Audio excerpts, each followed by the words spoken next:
Ja, hej Allan. Har du lyst til at fortælle lidt om, hvordan du har oplevet den her uge her, hvor vi har eksperimenteret lidt med streaming? Ja, jamen altså først og fremmest så har jeg jo oplevet, at det er nogle undervisere, der er kommet ind og har været motiveret og har været klar på at eksperimentere med det her format, som er nyt for dem og for de studerende. Og det har været rigtig positivt. Og man kan sige, at nettet havde nogle tekniske udfordringer en gang imellem med at skulle navigere rundt, hvilket er helt naturligt, når man prøver det første gang. Men i stedet for at lade sig skræmme af det eller gå i stå, så kløede hun jo bare på og gav den gas, og så smitter det af på de studerende i forhold til, at de også får en oplevelse af, at det skal nok gå, og vi kommer videre, og det løser sig. Så det synes jeg har været det vigtigste udgangspunkt. Og så synes jeg faktisk nu, at vi kunne opleve det her i Viborg, hvor at der jo ikke var andet end 7-8 studerende til stede. Altså der har det ikke noget, altså der har ikke været noget problem i forhold til at kunne høre, hvad de sagde i Horsens, når de har svaret. Og min oplevelse har egentlig også, at Annette, du gik fint igennem, og også Maria i dag. Ja. Så jeg tænker sådan, de tekniske ting, de har egentlig virket meget godt. Ja.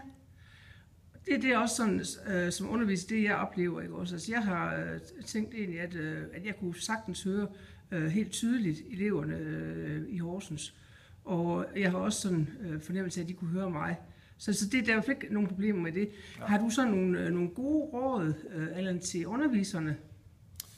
Jamen, jeg tænker det her med at forberede sig så godt som muligt. Ja. Der vil altid opstå ting, som er uforudsete, men der er jo bedre forberedt man er, jo hurtigt kan man løse dem, eller overskue dem, have et overblik over, hvad det er, man skal.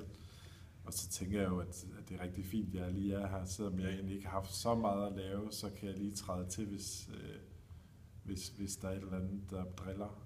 Det er vigtigt lige her i starten, for at få et godt afsæt. Ja. Men jeg synes, som sagt, nu har jeg oplevet Maria i dag, og hun var også meget ærlig omkring, at hun ikke havde, det var ikke hendes topprioritet, og havde forberedt sig helt vildt meget til det, fordi hun kun lige skulle have de her par lektioner.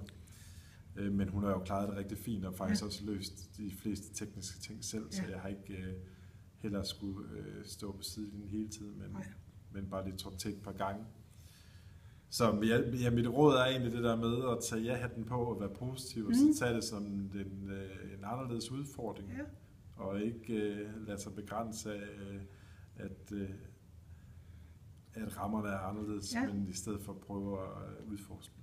Ja. Det vil sige, det må være rådet. Ja. Det er jo super fint at høre, og jeg tænker også, at eleverne de skal sådan vende sig til det med at melde ind, for jeg snakkede med nogen i går, som siger, jamen selvom de aldrig plejer at være bange for at sige noget, er de lige pludselig blevet bange for at sige noget. Og der prøver vi jo sådan også at lade klasserne lære hinanden at kende, for at det ligesom skal blive afmystificeret. Hvad tænker du om det? Altså er der noget sådan erfaring for, hvordan man kan få eleverne til bedre at gå ind i en dialog med hinanden og med læreren som på tværs? Altså jeg tror i hvert fald, at nu startede du jo selv ud med at lave en morgensang.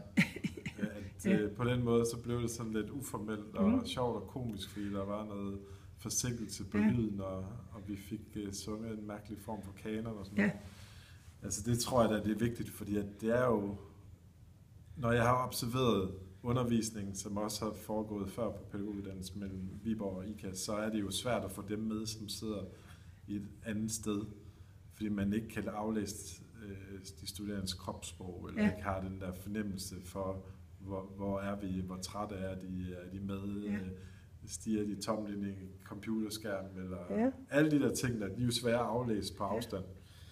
Så jeg tror, det er meget godt det der med at have, som du siger, en relation, skabe den på forhånd på en eller anden måde. Om det er så noget med, at man lavede en præsentationsrunde til at starte med, hvor at de studerende selv får lov til at gå op lige foran og prøve at fornemme, hvordan der står der lige sige hej, jeg hedder Allan, og jeg la.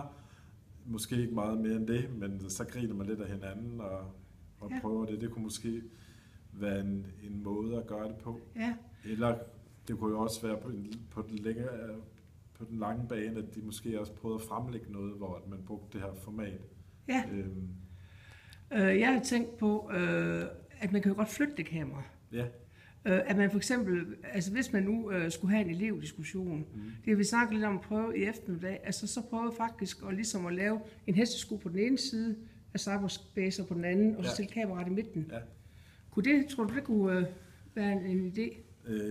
Ja, så man kan da sige, at altså der er noget, jeg tror, der er nogle tekniske ulemper ved det, altså fordi at fordelen ved det kamera, det står som det er nu, det er jo, at man kan se hele klassen, når den er i en vinkel. Hvis den står i en hestesko, så vil den jo så, kan man sige, skulle fange bag til og så til begge sider. Ja. Og den reagerer jo på lyd.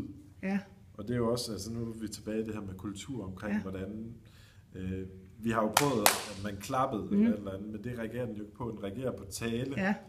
Så man skal ligesom skabe et eller andet aftale om et signal, man bruger for at fange kameraets opmærksomhed. Man kan nemlig ikke bare jo sidde og række hånden op, hvis det filmer den anden vej. Nej. Så det kræver, jeg synes det er fint, jeg synes de skal prøve at eksperimentere med det, og så prøve at se om det kan lade sig gøre, men